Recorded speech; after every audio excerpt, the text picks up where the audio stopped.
The views and opinions expressed in the following program are those of the hosts and guests, and not necessarily those of the staff and management of WWDB-TV.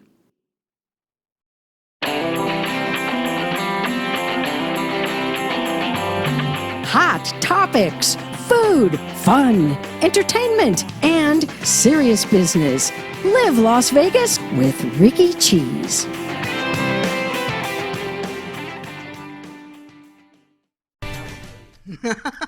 We are so glad you joined us for another edition of Live Las Vegas with Rikki Cheese. We are continuing our journey on the campaign trail, the race for sheriff here in Clark County. Another candidate joining us here today. We have got former Metro Detective Gordon Martinez, 39 years. Can't we just call it 40? Yeah. 39 years as a detective, 15 in Metro homicide and robbery. You've graduated from 2 police academies. You're a certified instructor of first responders for terrorist bombings, a member of the NRA, and a certified member of the Constitutional Sheriffs and Police Officer Association, which is very important to this interview. Well, let's not forget the Oath Keepers. I'm a lifetime member. Right, exactly. Of Oath Keepers as well. And you have your own radio show, Open Mic on Las Vegas Tribune, also a nationally syndicated show, American Honor, but both are on hiatus. That one's on Republic Broadcasting Network, right. On hiatus for the campaign. All right, so this is not your first run at the rodeo when it comes to challenging the incumbent for sheriff. That's very true. This will be my 5th time. Right, yeah. So I'm going to keep at it until it happens. So there's just no 2 ways about it. Yeah. What makes this particular, why now? Why this time? Well, I suppose everybody is aware of the major incidents that we've had, and You're talking about the October 1 shooting? That's correct. Right. The October 1 Mandalay Bay massacre, as it were. And I think pretty much everyone in the community realizes that the incompetence of the police department right now, and the lies and the cover-ups that they're trying to perpetuate on everybody, it's got to stop. I mean, this isn't the first time that they put a spin on something terrible like this. I mean, this was a terrorist attack, and they're trying to convince everybody that this was a lone shooter. Well, that's BS. That it didn't happen that way, and you can just see it. Okay, so and I've talked to like Jeff Miller. Jeff Miller's mother-in-law. Jeff Miller was a guest here on our show as well. Right, and his mother-in-law got shot in the buttocks. Okay, a ground level shot, and it came from the Tropicana. Now, it didn't come from the 32nd floor. Right. Okay, so there's evidence that there's more than one shooter. It's kind of like the JFK assassination. There seems to be some reluctance on the part of the sheriff or the sheriff's department to release all of the documents also involved with the shooting, the investigation. That's very true. That's because the FBI took it over. They took it over, and the sheriff relinquished it, and all he was just a mouthpiece and a puppet when he was giving those press conferences. If you just look really close, there's the FBI with their arms crossed. Okay, but in all fairness, you had our elected officials, you had Dina Titus, you had Dean Heller. I mean, it wasn't just the sheriff. You had a pretty big, because I covered most of those press conferences, and there was like a full court press of elected officials as well as members of law enforcement. Right. Yeah. Right. But does that mean that there wasn't a cover-up, or does that mean that there was a cover-up? What does it mean by having all these elected officials basically saying whatever the sheriff is saying, and the sheriff is only saying what the FBI wanted him to say? Yeah. Okay, this is a political terrorist attack. They don't want to make it. They don't want to say that. They want to say it and blame some patsy like Paddock. What proof do you have of that? That's a pretty broad statement to make. You bet. I still have sources within the police department that has told me what happened. Why wasn't the SWAT team there to stop that active shooter? But wait. SWAT did get up there to the floor. That's right. Yeah. Why? Where were they? This is an active shooter situation. And then in the middle of it, they change it to a barricaded suspect. Barricaded suspect doesn't require any time limit. An active shooter, you have to go in there and neutralize him immediately. You don't mess around.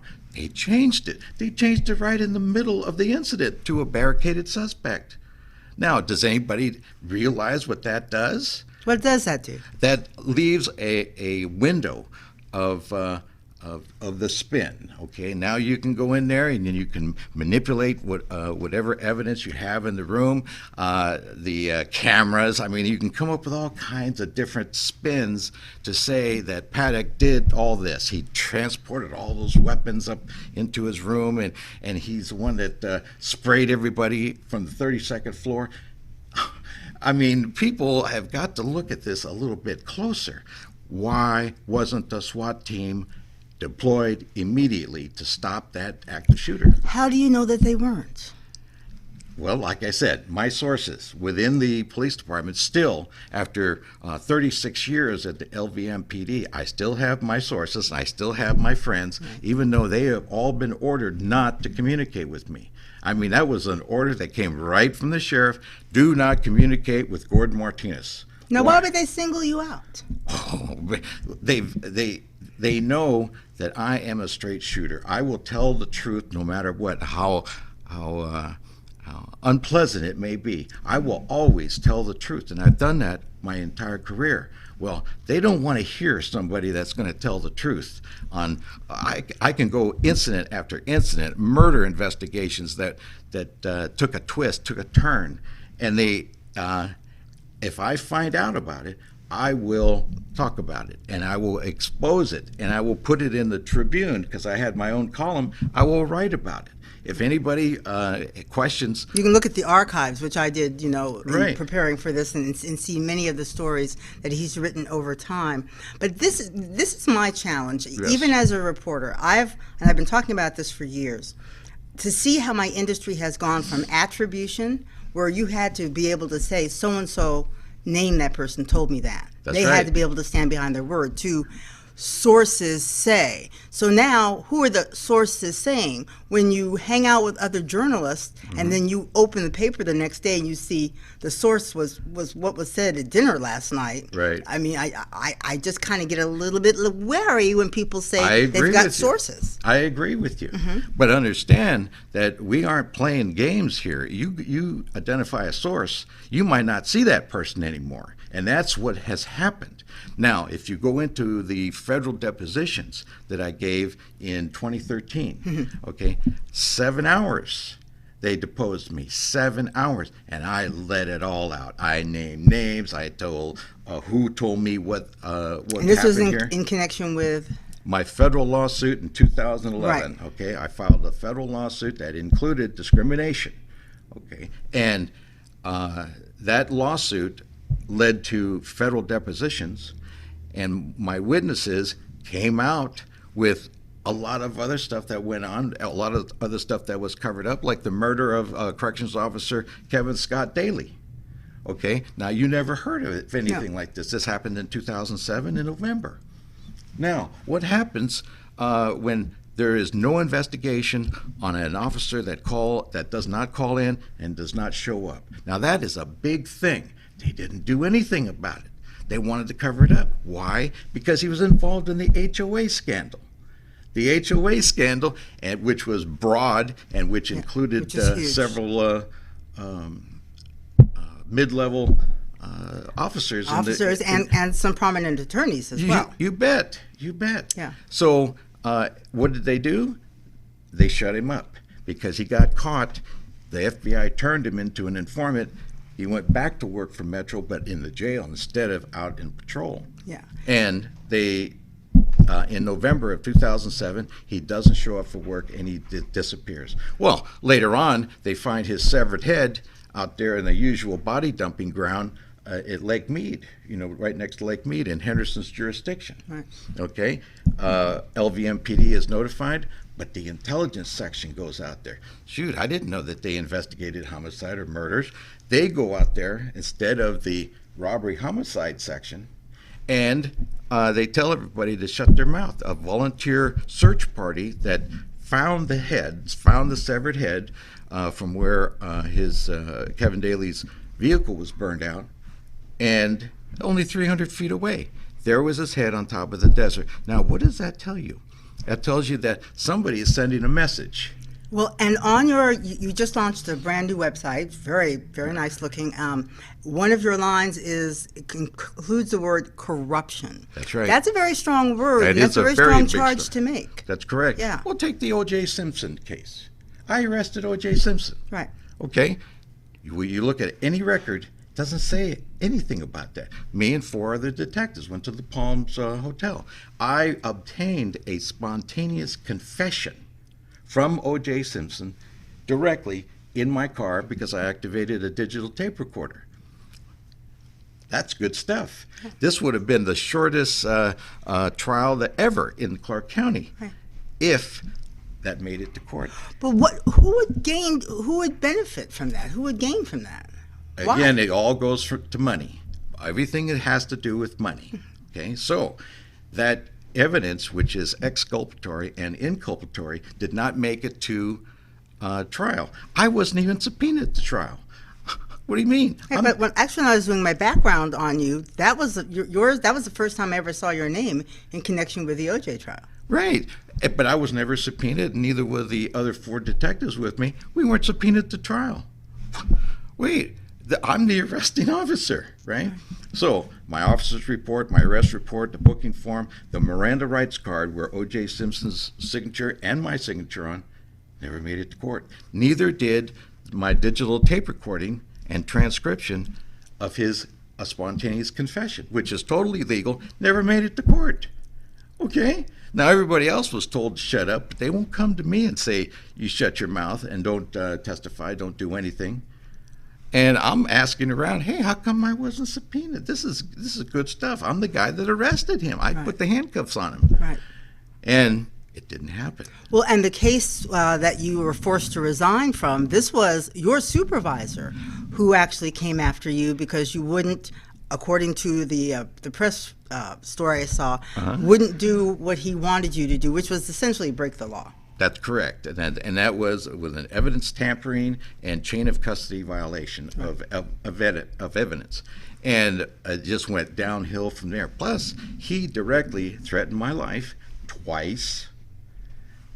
Told me that he was going to manufacture some internal affairs complaints against me, one of them being I had a messy desk. Well, I came back from vacation and somebody had torn my desk apart, stole 32 criminal cases, including the case with Kevin Scott Daly and another paid informant from narcotics that was murdered up in Alamo. Now, I investigated that, and I had every barrier in the world put in front of me by upper police management. And understand, police corruption cannot exist unless it is tolerated and condoned by upper police management. Now, given just what you've said so far, Gordon, I can't necessarily see the rank and file of Metro welcoming you with open arms as sheriff. You know what? The good cops will welcome me.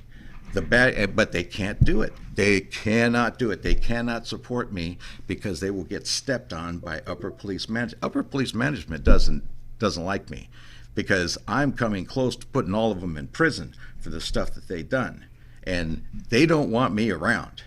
Now, the good cops, you don't know how they're going to vote because they're not going to say anything. Right. Okay, the bad cops, they're shaking in their boots. There's going to be lots of resignations.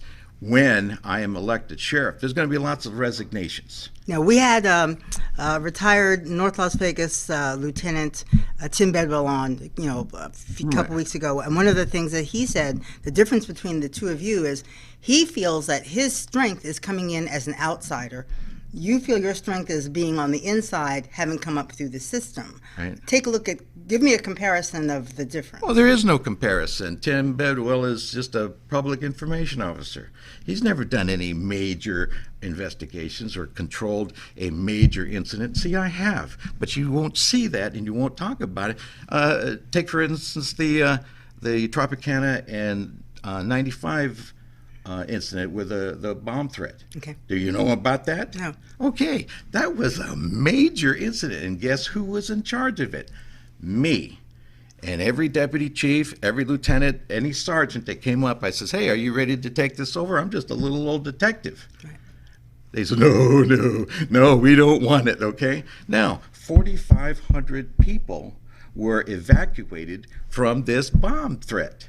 Okay, it had the U-Haul trailer, had the U-Haul truck, was just like in the Murrah building in the Oklahoma City bombing. It's the same thing. It was the same scenario. It was stolen. There is a U-Haul truck in the parking lot. The bomb threat happened in a telemarketing place. And they put two and two together and they go, oh my God, here we go. Now, until you have seen an ANFO, which is ammonium nitrate and fertilizer and fuel oil, if you haven't seen one of those things go off, and I did over in Area 51, I got invited over there. I was the bomb guy, okay? Let's say you have a mountain here, and you want to move this mountain over here. Right. Yeah, just drill some holes, put in this ANFO, and then put a detonator on there, and you will move the mountain over here. Okay? The bomb experiment that I witnessed was only a third of what Timothy McVeigh had in that truck. I was 4 miles away. We were all videotaping this. The shock wave from that bomb going off inside an old motorhome almost knocked me down. Wow. Now I'm 4 miles away with my Sears and Roebuck VHS camera, and the shock wave that came from that almost knocked me down. But that was an actual bomb explosion. What you're talking about is a bomb threat. If thousands of people were evacuated, 4,500. In this day and age of social media, I find it impossible to believe that people weren't, calling, the local stations or calling their friends and family around the world saying that we just got rushed out of a major resort. That's right. On the Las Vegas Strip. And 25 people were medevaced out of their homes because they were medically, bedridden. And all But see, that's my question. Is like, why didn't that get widespread coverage? You are asking the wrong person. Why isn't it that the Upper Police Management bring out their motorhome that's got everything, and I think it even got a jacuzzi in it. Anyway, I never get to go in there. I'm the guy that ran that entire investigation. But the upper brass stood in their motorhome and did whatever. I don't know what they did. Right. But I'm the one on the hood of a patrol car with grease pens was the guy that ran that whole thing. But see, I've got to ask this question. Go ahead. Everybody now is on their cell phones the minute anything happens. I'm one of those crazy reporters who, if I see more than 2 patrol cars going past me, I'll get in behind them just to see where they're going and see what it is. So if you've got people being evacuated from a hotel, I just find it hard to believe that. Hotel? No, that wasn't a hotel. It was residence. From residences, okay. You got that many people being evacuated. I just find it hard to believe that they weren't calling the local media. The news was there. Okay. They had their own press area. And I don't know why they didn't do that. Maybe they were told not to. Because, my God. Well, that's pouring gasoline on a fire to a reporter to tell one of us not to do something. You bet. Even had to shut down one of the runways to the airport because the mile radius safe zone from a potential ANFO bomb is 1 mile radius. Everything in the mile radius up and down have to be evacuated. Okay. That's before you even get to examine the bomb. Okay. All right. So I don't know why. It shows you the kind of control that the Upper Police Management and everyone else have over the news media. They only print whatever is allowed to print. You can't sell that one to me. Well, then why wasn't it? I just know from my own experience growing up here covering news here in Southern Nevada, I have yet to have anyone ever pull me over and tell me not to do a story. I mean, that's never happened. Now I've gotten no comment. I've gotten over the years some PIOs will say, I'm not going to give you any more information, but I've never had anyone from Metro or any of the jurisdictions ever pull me inside and say, Rikki, don't do this story. Well, you worked for Metro, right? No, never. I thought you had an office. No. You're mixing me up with another African American lady. That is Carla Alston. You're right. Yes, I right. apologize. That's okay. I apologize. Well, right. Look, because she was working under Gillespie. Right. Oh, good old Gillespie. Probably one of the most corrupt former sheriffs that ever existed. If I told you that I went through 4 attorneys in my my lawsuit, and each one of them told me that they had to back off because if they didn't, they would lose their license in Nevada. Okay, that's a different story if an attorney is being put under that kind of pressure. What I'm saying Okay. is I have absolutely no experience, and I've covered pretty much every kind of news, including hardcore crime, during my career, and still am. Like I said, I will follow any patrol car. I've never had anybody pull me over and say, Rikki, don't do this story. Never. I know that happens in the movies, and I've been binge watching Scandal on Netflix, so Lord knows what kind of stuff that Shonda Rhimes has experienced, the writer Right. of that story, that show. But most of the stuff that I watch, I'm thinking, I just can't see that. I have no experience. I'm not saying it didn't happen. I'm just saying I haven't had any experience with it, and I've worked with some very, very reputable and reporters and anchors who I hold in high esteem. We've never had this conversation of somebody saying, don't do this story.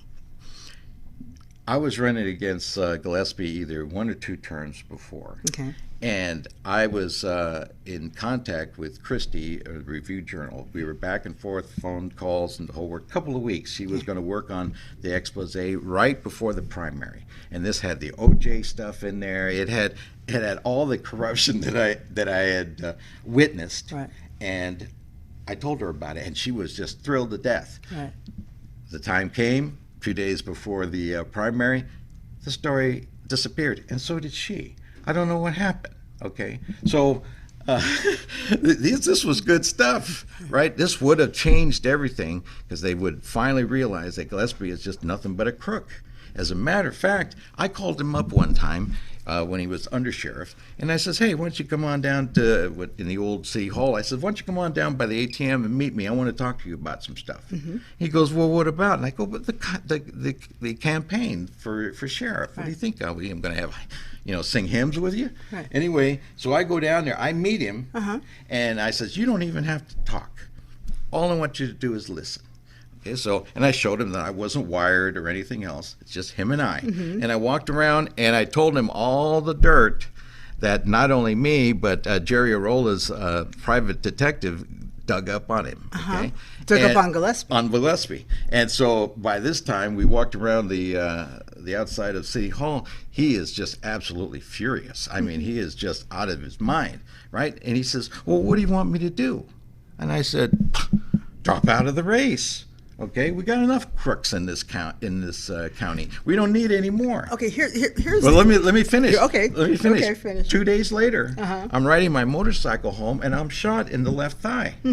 Now, you know about that? Yes. Now that I do know about, because Okay. that's all been documented. Right. Right. Now, I can't prove that Gillespie did this or ordered it, but it all fits right in. This came from a parked car 3 doors away from my home, and I'm shot from that parked car. Well, it verily, thank God, he was probably aiming for my belly and got me right in the left thigh. All right, so I stop my motorcycle, I go run back there with my gun, and of course the parked vehicle drives away. Now, since that time, I've had my tires slashed 6 times. That's 6 tires that I've had to replace. My brake line was punctured 3 times in different spots. Now, this isn't one of those things where the brake line is rubbing against the engine or something like that. No. The guy that fixed my brake line over at Tire Works, he comes out and all the blood's out of his face, right? And he goes, you got a problem here, man. Maybe you ought to try to call Metro about this. And I go, what are you talking about? Metro's the one that probably did this. All right, so who am I going to tell? As a Metro detective, though, you investigate the very claims that you're making. I would think you'd be able to gather some evidence to substantiate your claims. Well, I have pictures of my bullet, the bullet damage to my left leg. But here in last year, Metro had a record 171 homicides. It's been an incredibly violent year, and bullets are flying everywhere. Just because you got hit with a bullet doesn't mean it came from a Metro weapon. Oh, I didn't say that. I implied that since I had such a bad time with Gillespie 2 days prior, and I'm driving my motorcycle home to my residence, Right. and I get shot in the left thigh. Now, what would you think? Would you think that a civilian would shoot you? I mean, No. how would you get shot? If Metro didn't shoot you and a civilian didn't shoot you, an alien didn't. No, we Well, all come know on. Metro did it. Right. Okay. No, do we all? How do we all know that? Because of the encounter that I had with Gillespie 2 days prior, and I've ridden my But that's motorcycle not home. proof. That's not proof. No, it's an implication. And those are Okay. allegations. That's right. It's an allegation. Right. Now, I took my own report Okay. because I kind of know where that's going. They sent a detective out to investigate, Right. and KJ, and he comes on out and says, "You know where this is going, right?" I go, "Probably in the trash." And he goes, "You're right." His supervisor said, "It's over." We're running out of time for this Okay. part of the show, so I want to hit on just a couple of other Sure. things. Aside from what you claim is corruption, aside from what you claim is incompetence, Right. Which seems to be implied in what you're saying, let's talk about the Second Amendment. On just recently, retired Supreme Court Justice John Paul Stevens came out and said he wants the Second Amendment repealed. Now, you are very, very adamant about Oh. being a constitutional. Well, constitutionalist. Yes, yes. Yeah, you see, let's leave that document alone. That's right. The Second Amendment ensures that the other amendments are followed. The Second Amendment is probably one of the most important amendments there is. And it ensures that all, especially the First Amendment, it ensures that it is followed. Okay, and this is where government wants to come in. They're not going to disarm criminals. I mean, we got enough laws that are supposed to go after criminals, and we don't, and they're not enforced, or they're not enforced enough. Okay. Enforcing gun laws on law-abiding American citizens is wrong, and all it is control. The federal government wants control, and they also want land. Okay, they want to take over land. Okay, Article 1, Section 8, Clause 17 says the federal government can only own 10 square miles, and that's in Washington, D.C., ports, docks, ammunition dumps. That's it. It says it right there in the Constitution if somebody would read it. Well, you ask somebody, who owns the land in Nevada? The federal government owns 85% of Right. the land.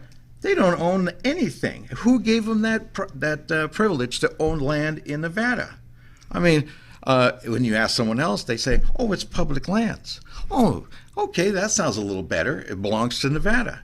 You ask someone else, "Oh, no, the feds own that." 85% of Nevada is owned by the feds. Okay, let's talk about just really, really quickly. Okay. We've got about 3 minutes left. We've talked about October 1, how you thought. Let's talk about one of the top issues in the campaign as well is community policing, getting more police on the streets, and then also the money being spent by Lombardo.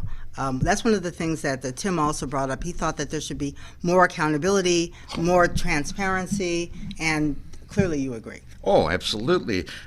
You're not going to get it, though. Everybody yells the word transparency. Unless you have the experience behind that word, all it is just words. Okay, nobody really knows how to go after it. You got to go after the people that are corrupting that police department, and I know who they are, and I know who they are. That's where the problem is, and that's what would make the transparency real. You have to expose them. You have to show everyone who the criminals are, and they're criminals, and they need to go to prison for some of the stuff that they've done. What are you hearing on the campaign trail so far? Oh, I'm the guy.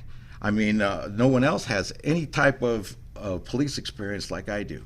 Okay, has Bedwell or Caldwell or even Lombardo, have they ever investigated a major crime? Have they ever arrested anybody that's so controversial that that everybody wants you to let them go, like the O.J. Simpson? There were sheets outside the apartment complex where my office was that says, "Let the juice loose." I mean, they had everybody, but they didn't realize this guy's just a thug. That's all he is. He's nothing more than that. But everybody treated him like a god. Right. I mean, there were deputy chiefs and assistant sheriffs in my office just sitting around having pizza, and they even gave O.J. Simpson pizza.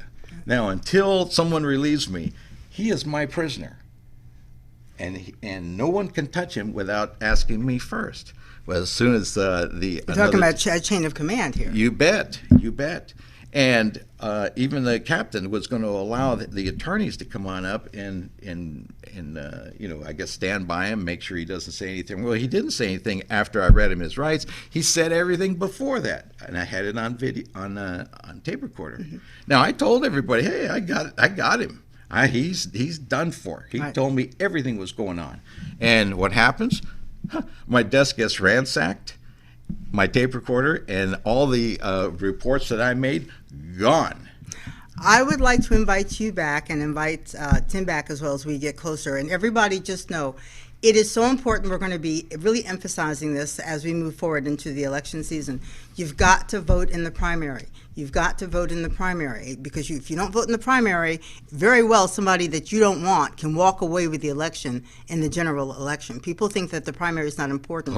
It is critical, and you have no excuse here in Nevada. You can go grocery shopping and vote. I mean, really, how easy is that? But that is critical. So I would simply like, and I would challenge you to just bring us just some proof. I mean, I know you're saying a lot of things, but I don't see any proof. And I think, as a reporter, as an anchor, that's my bottom line. Is anybody can say anything to me. Absolutely. But where's the paper? Where's the trail? The paper, if it exists, if it still exists, is right in the police department. The records are there if it still exists. Can't you subpoena them? I can. I can hire another attorney that's going to get threatened with his license. I can do that. It's useless. Okay? Even federal judge George Foley Jr. This is good stuff. He dismissed my case. Now, I said, man, the reach from these people is unbelievable. Now, when you got a federal judge that goes against you, what chance do you have? Well, if that is the case, then what chance do you have with the general public here in Southern Nevada? Because everybody, you need to know, even though each jurisdiction has their own police chief, the sheriff is the top guy who's in charge of everything. That's correct. So if these folks you claim are so powerful that they can get a federal judge to dismiss your case, the little guy who's out there voting, what kind of chance do you have with them? You don't have a chance. But hey, you got to take a chance. Right. Okay, and that's what I'm doing. This is my 5th time, and the time before I got less votes than I did the time before that. I said, wow. Go to paper ballots. Those electronic voting machines are phony and fraudulent. Okay, those electronic voting machines were made by companies that George Soros owns, and they come from Venezuela. Now, ask yourself, where do our slot machines? Where are they made? Guess where? Venezuela. All right. Why aren't they made here? Okay, that's a whole other can of worms. Yes, it is. Yes, it is. And the $1 billion that Governor Gwynn and Attorney General Sandoval stole from the people of Nevada. And that is right there in the internet. You can read all about it. I will today, because I would like to see what that background material is. You bet. Gordon Martinez, thank you for being my Thank guest you, today dear. on Live Las Vegas with Rikki Cheese. And again, I am going to challenge you. We'll have you back on. If you can bring me a shred of proof, even just a little piece of paper, right. we can talk about this some more. Okay, that sounds good. Sounds good. All Good right, luck. thank you, dear. We'll be right back, and we're going to talk about another very serious issue here in Southern Nevada, which is domestic violence and what is and is not being done to protect families of victims and to punish their perpetrators. We'll have that. Stick around. Crazy Terry here with your car care tip of the day. So it's not a bad idea every now and then to check your battery. If you don't know how to do it, have somebody check it for you. Just a visual inspection can tell you a lot about your battery. So as we can see here, this battery's got a hold down. It's nice and tight. The cables are on. They don't look bad. We've got a cover. We don't see any corrosion. Everything's kind of tight, looking good. A little bit of dirt, that's normal, but nothing's leaking. No real cause for alarm here. So that's a good sign. Doesn't mean it's good, but at least visually we know that it's intact. Okay, so we're looking at a battery here that shows signs of corrosion. We want to test that battery to make sure it's good. Usually when they're getting like this, there's going to be a problem, leaking some acid at the top. We ran the test and we find out it has 396 cold cranking amps, but the battery requires 650. So it's just not enough. The battery is going to go soon. Better to know now than later. Okay, so the benefits of checking the cable is because this cable's rotted out. What we'll find is this is the problem, not the battery. So it'll save you from buying a battery, still having the no start, only to find out that it's a cable. This type of corrosion is common in diesels. Okay, so we're getting ready to jump the car, but we have to have some battery cables. And we have to check those too before we hook them up to the battery. So here we have our standard set of battery cables. We just look them over, see if the ends are frayed, if everything's connected all right. Everything looks good here. Wouldn't hurt to check the rest of the cable just to make sure the dog didn't get it and chew it up. We have red and black. Red's positive, black's negative. You always want to hook the positive up first and then the negative. And I'll show you how that's done right now. Keep these off to the side so they're not touching each other. Hook up your positive. You can find that right here by the plus sign, the negative sign. Plus is positive, red. Make sure that's securely hooked up. Keeping these away from each other. Hook up your negative cable. Just got to fight it on there. Figure out a way to get it. Wiggle it a little bit so it ensures a good connection. Now you're transferring voltage. If I hit these two together, we're going to spark. Kind of want to avoid that. Won't kill you. Kind of fun. A lot of people think if they can turn the headlights on, the battery's fine. That's not always the case. It takes very little amperage to turn a light on, but it takes a lot of amperage to start the starter.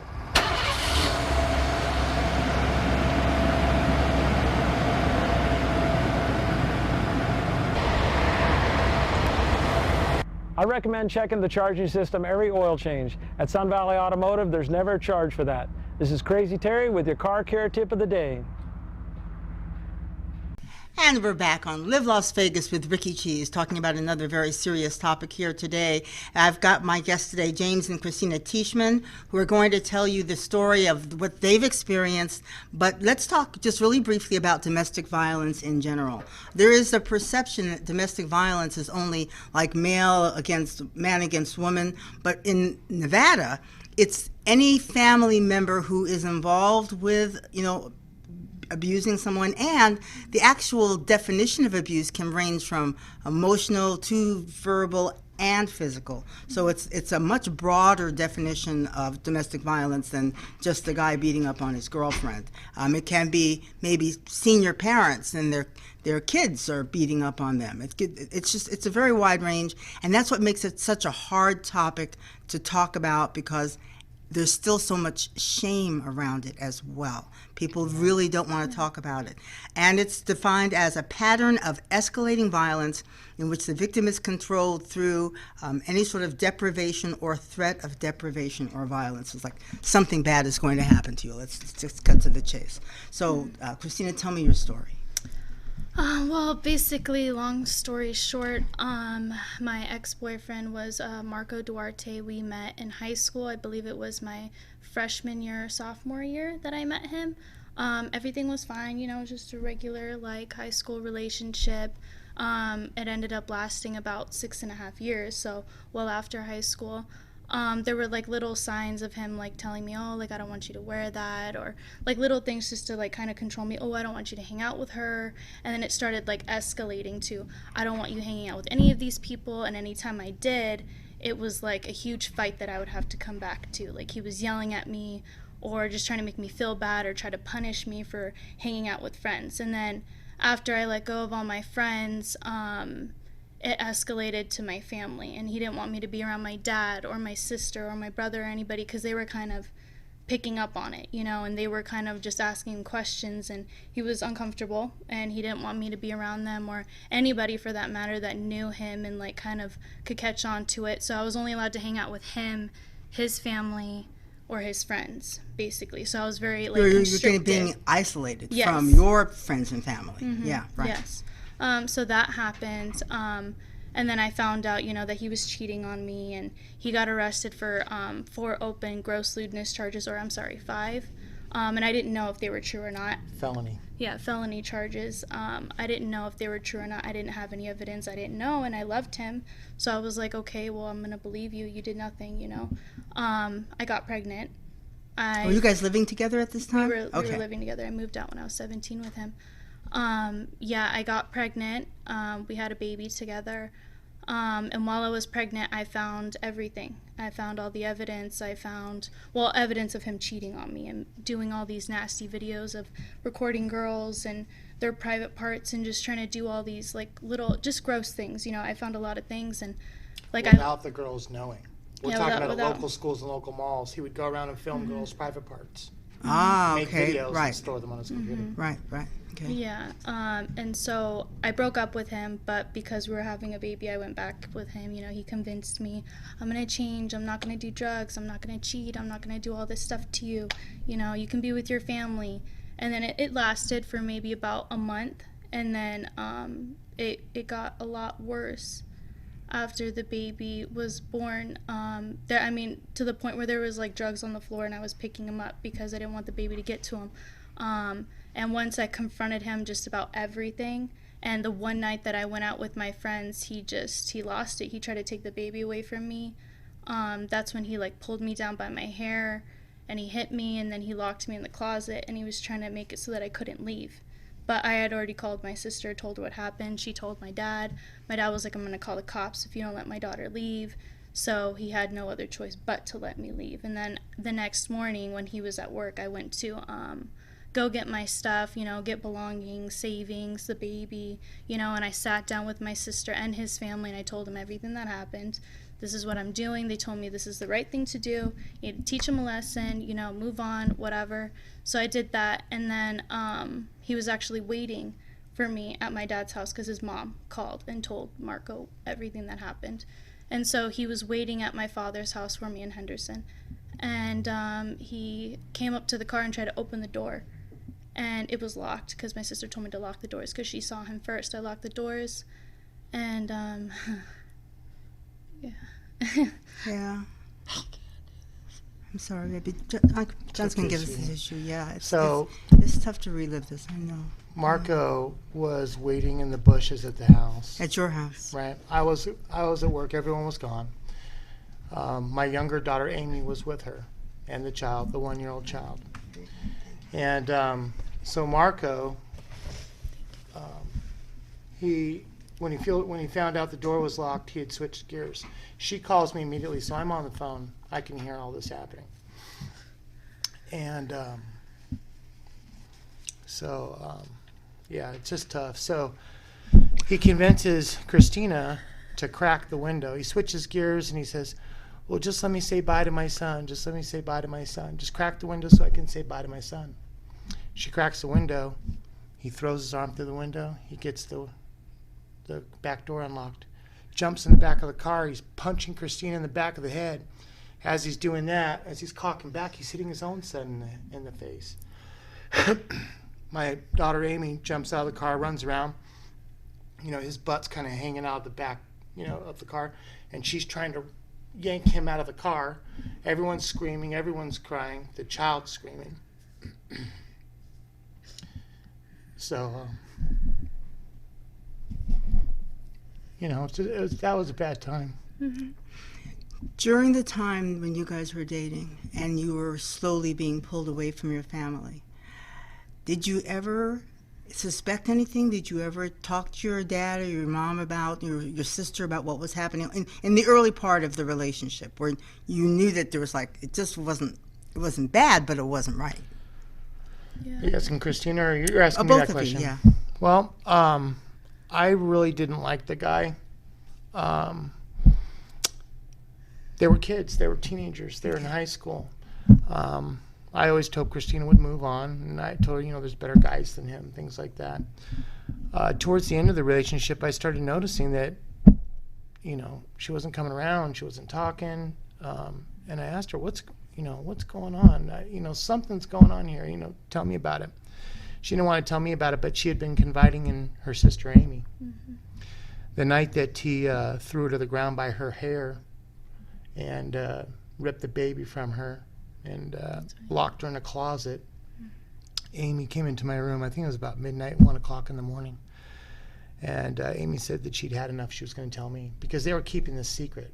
Why? From me. Why?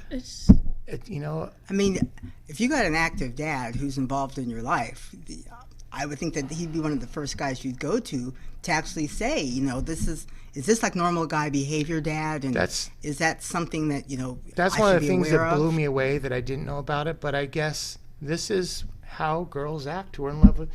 They're always hoping that he'll change. They're always Right. trying to change him. We could And save the boy's trying to convince the girl that he's going to change, promising he'll never hit him again, he'll never beat them again. Give me another chance. The first time that she left him, what he did was he took all of her belongings, jewelry, laptops they'd been saving for years to buy their first house, and he had control of all that. He said, come talk to me, and he convinced her, we're having a baby, I'm going to make a change. So he convinced her to go back. But it just kept getting worse, kept getting worse. Well, the night that I was brought into the loop, it's 1 o'clock in the morning. Amy wakes me up, Dad, there's something wrong. Christina's locked in a closet. And I'm waking up to my daughter's locked in a closet. Right. Like, what the hell are you talking about? This is what's going on. Marco's been hitting her. She needs your help. So I'm like throwing my clothes on, running down to get in the car, and I'm calling Christina, and I'm getting sent to voicemail. So I start texting. And I text over, I said, if you don't answer the phone or call me back within the next few seconds, I'm dialing 911, and I'm already on my way. Right. Tell Marco I'm calling the cops because I wanted him to release her. Right. And I knew that if there was a threat of a man or a cop, he was going to let her go. Right. Because Marco's a child. If there's another man around, he's a very weak individual. But he can beat on women, no problem. Right. Right, Marco? You can beat on women, but Now, not men. Tell me the status of, and I want to be very clear with you folks. Again, I've covered so many stories about domestic violence. I know that there are people out there in the audience who are asking the same questions that I'm asking you, Yeah. like, why didn't the family know? Why didn't somebody say something? Why didn't you, da da da da da da? I mean, I had a bad boyfriend in high school too, and I did the same thing that you did because I was so embarrassed. Yeah, I it mean, is literally, I was embarrassed. How was I going to tell my mother that this guy was talking trash to me? It was Shame just and silence. Shame This is and how silence. they control women. Yes. They shame them and they control them. And Marco's not just your typical boyfriend beating up women. He's a registered sex offender. He's Right. been convicted of 4 open counts of gross lewdness. This man is out filming your children in this Las Vegas community. He's visiting local schools and malls. Now, how do you know filming your that? children. How do you know I that? found all the She evidence found all the videos on his on computer. laptop. Okay. And the police came to the house and arrested him Right. and convicted him of it. Okay.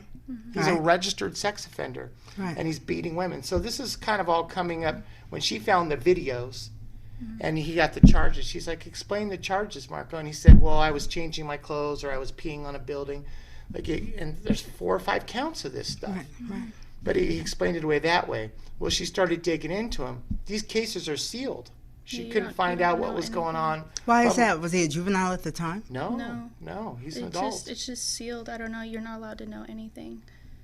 There's nothing on there. Okay, this is on one show. We've got 2 whole different claims of police corruption here that unfortunately I can't substantiate. The on police this have show. actually been very helpful. Okay. I just want to get that. The police, Metro, Henderson have been very, very helpful. They seem to care. They arrested Marco. The punishment doesn't seem to be there. And what is the punishment that he's gotten so far? He'd spent a total of 10 days in jail, and he has 6 months probation for one and a year probation for the other. For the felonies? Yes. He took a plea bargain, got him reduced to gross misdemeanors, Okay. 4 counts, Right. because it's his first offense. He had to register as a sex offender. Right. And he had his first case of domestic violence where he was convicted of domestic violence, and that's what he did the 10 days for. Right. Right. In the meanwhile, he's been able to steal all of her belongings, her money, her savings, her college tuition checks. Just this weekend, he used her Disneyland passes that she got for a graduation present to take his new girlfriend to Disneyland with their child. That's where he's at this weekend. Do you feel any obligation to warn the new girlfriend that, you know what, because it's just been wanna break the secrecy. it's been my experience Yes. that once you've gotten somebody, a guy who's been doing this, or anybody who's been found guilty of domestic violence, this is not a one-time event. No. You know? Rikki, I've seen it get worse over the years. I've watched this young man, 12, 13, 14, 15, turn into an adult, and he's getting more violent, What is your more answer? aggressive. I would not be surprised if this guy keeps going and escalates. Now, I mean, what- look where are we going to be when he's 40? I know one of the reasons why I wanted to have you guys on and that you wanted to be on the show is you really want to do more to raise awareness here in the Yes. community Yes, and break the absolutely. cycle, because now we've got that whole Me Too thing, which Oh, we really wanna get involved. shined a light on harassment. But it just seems like over the years, I just don't even hear, unless the case is so extreme. It's almost like domestic violence just doesn't even get covered in He the beat news. 2 of my daughters in the driveway of my home, left 2 of my daughters bleeding, hit his front own of son our in the son, face, or in his own son in the face, to steal money. That's what he was there to do, steal her money, her life savings. Our savings. Anything that she'd recovered from the house, he wanted to steal it back so he could control her with it. So he used everything to control women. Fear, financial, anything they can do to control them. So there's 2 reasons why we're trying to get the word out. One, we want to break the brick wall of secrecy. Yes. This is the power that these men have over the women. The women are ashamed, Yes. and they use that power to shame them. They keep them away from their own families. Yeah. They kept my own daughter away from me. Yeah. So we want to get that out there. The next thing that we want to do is we want to help the community somehow. I want to help other girls. Christina wants to help other girls. Your option is Shade Tree? Really? So we want to Safe start. Nest. Yeah, we Yes. want to start some type And of these are foundation. shelters for women and children. Shade Tree is for women and children where they're seeing people who are homeless because of domestic violence. You're throwing them in And the worst part Safe of the city, Nest, yeah. where they're hiding them out because they're in danger of actually potentially being killed by their abusers. So we want to start some type of program where we can help provide housing assistance for girls who are in danger, help them get away, people who are really ready to make the move. You have to break your secrecy. You have to get the word out, and then you need a safe place to go, because these people are violent. They will kill you. Marco has threatened to kill my children. He's threatened to kill me. He's threatened to kill Christina. And I don't know if it's just because he's first offenses or whatnot, but these judges don't seem to take it very seriously, or they don't believe it because he's so young or whatever. Just in the family court, I honestly think that if the judge really knew the extent of what was going on, he wouldn't have given Marco unrestricted 50-50 custody. This is a guy who leaves drugs on the floor. He's out filming women in the community and beating other women. If the guy needs counseling, Marco needs to be put in a situation where he admits what he's done, apologizes for it, and agrees to get counseling. But he needs to admit he has a problem. Right. Right. And I think if he ever turns that corner, maybe he can be saved. But right now he's a danger, and he hasn't been punished, and he is continuing down that path, and he's becoming more aggressive and more bold because there's no punishments. Christina, what's the one thing that you would say as a young woman, and what would you have done differently in those early stages where you thought, this isn't really going well? I would have probably listened to a lot of people that were telling me to leave him in the first place. I had a lot of friends that were telling me to leave him, that he's not good for you. My sister was saying it. My dad was kind of dropping hints here and there. I actually had a friend, I'm not really going to say his name, but he asked me, he's like, does he grab you like this? And I just kind of looked at him, and he's like, that's not good. He's like, that's not okay. You should leave him. You shouldn't be with him. And another friend told me, he's like, he's going to ruin your life. He's going to ruin the rest of your life, and every relationship that you have with anybody, he's going to ruin it. He's like, you need to not be with him. And this was in high school. People were telling me this. Yeah. And I was just, he was my first love, first guy I was ever with, so I gave him the benefit of the doubt. And She wanted him to change. Yeah. Sure. I would tell the community, any girls that are asking, get your family involved. Talk to your mom and dad. Do it immediately. Don't be ashamed. Your mom and dad love you. Yeah. Don't be ashamed. Talk to your mom and dad. The only power these men have over you is the secrecy that you give them. Break that secrecy. Find people in the community who will help you. I'm going to figure out a way to help you. We want to help you. We're putting that stuff together right now, websites, and we want to get involved with the community. Hopefully you can point us to people who Absolutely. care about this situation. Absolutely. I will meet with anyone anytime to talk about how we can help these girls in the community. And we're going to follow up with you because I think this is so critical. Your story, we could do a whole other show on my own personal story, and it is so so close to yours. The only thing is it didn't get so violent because I did talk earlier on, but that is typical. It's like this little creepy thing that happens. It's not all at once, because if somebody That's came up right. to you and just punched just you in the beat you from face, day one, you'd be yeah. like, Yeah. But it's like the little, like, it's, don't wear those shoes. Yeah. I'm lonely. Don't go out. This is my favorite. Your mom and your sister don't love you. That was like a breaker for me. It's like, my mother and my sister don't love me? Your family's trying to break us up. Yeah. I mean, oh my gosh. I'm laughing only because I'm so horrified. And I'm grateful for you to come on and share your story, because Anytime. it starts so young, but there are also women out there who, you know, are seniors who are going through the same thing. I mean, this knows no age, gender, No. or race. There are families who have these stories, and those stories need to be shared. So I want to thank the Teachmans for coming on Thank and you, sharing Rikki. the story. Please, One thing much. I just want to get in there, if I can, if there's enough time. My grandson is in danger. So if there's anyone out there who can give me advice or help us get my grandson out of this situation, This is 50-50 custody. until Marco gets some counseling, we think there should be some supervision. Yeah. And so if there's anyone who has advice on that, and meanwhile, we're going to charge forward and try to help the community, help some girls out there. And if you can help them, just give me a call here at the Live Las Vegas with Rikki Cheese, and we'll just kind of get this party started, because the more people who actually share their stories, then Yes. then you know you're not alone. I mean, like I said, I'm sitting here kind of going, I saw this movie. A lot I of was a people have. star of this movie. lot So of people James and Christina Teachman, thank you. Thank You're you very, for having very us, brave, Rikki. and I really appreciate it. Thank you for joining us here on Live Las Vegas with Rikki Cheese. We'll see you back here next week.